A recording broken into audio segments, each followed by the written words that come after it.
Internet media darling BuzzFeed is shuttering its news division. The company now looking to move forward with news under its Huffington Post brand. But could the decision underscore broader issues in the digital media industry? Here to discuss the Syracuse Syracuse University Newhouse School of Public Communications magazine chair, Aileen Gallagher. Aileen, thank you so much for being here. It does, we in the media love to talk about the media, as we frequently say, but this does seem sort of emblematic of the bigger move in digital media. What are your thoughts? Well, BuzzFeed is kind of a special case because of some business choices that it made. But also we see, once again, changes. The audience is changing and their habits are changing. So the audience is spending more time on social platforms that involve video, like TikTok and Instagram. And whereas before they would be on Twitter, they would be on Facebook and link out. Now they are kind of trapped in those platforms, happily trapped in those platforms. And it's really hard to fight to get content there. Was BuzzFeed ever properly run in order to be a, long-term, profitable, publicly traded company? Or was this more of a business that really kind of was able to grow because of the quizzes and listicles at the end of the day, and then was able to grow out and add on a media arm, however, that becoming more difficult because of the very audience they were going after from the outset?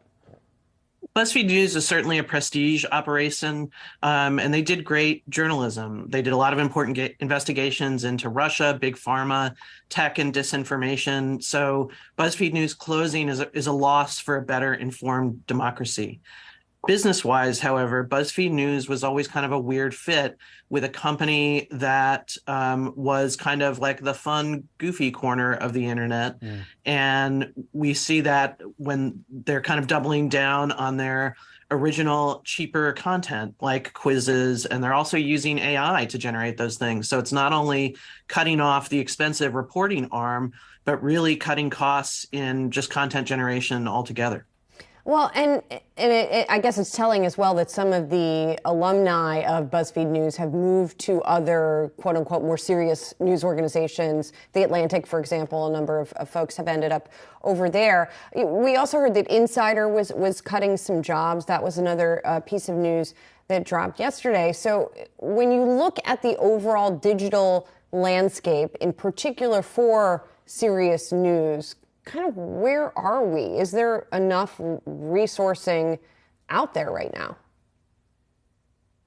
Well, again, a lot of the issue is with the social platforms, that's where the audience is. And just the way that people use the internet is different than the way that they used it even 5 or 10 years ago, as these companies were really building up their profiles and building up their editorial missions. So as much as we joked about the pivot to video probably about 10 years ago, like, this is the real pivot to video. And it's short form video. It is often user generated content.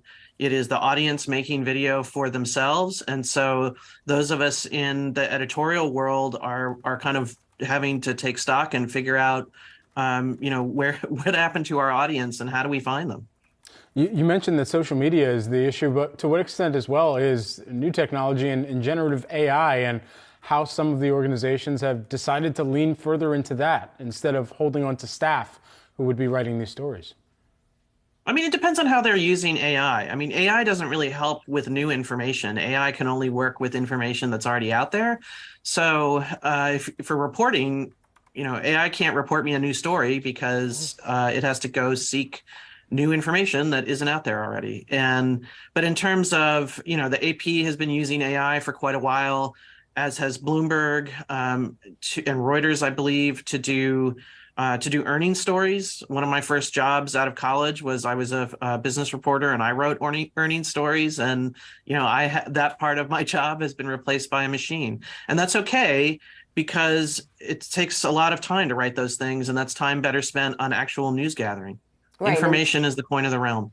And some of that is just pulling information from the press release, the earnings press release as it is. You mentioned the role of social media and social networks in this whole thing. And I feel I have to bring up Twitter and the current I mean, every day there's something different, but now it's the blue check marks are going away. And this comes on the heels of some tension between Twitter and some news organizations like NPR over the labeling of those organizations.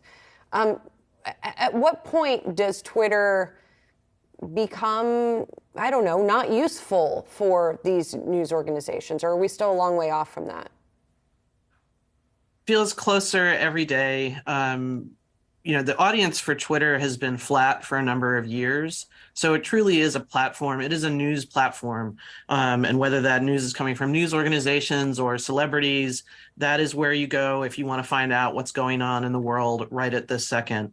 But it's sort of losing that role somewhat, again, as audiences are turning elsewhere, but also as Elon Musk uses Twitter as a cudgel against his perceived or real enemies.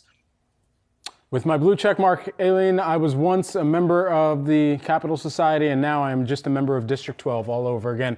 Aileen Gallagher, chair of Magazine over at the Newhouse School of Public Communications at Syracuse University. Thanks so much for taking the time today. We appreciate it.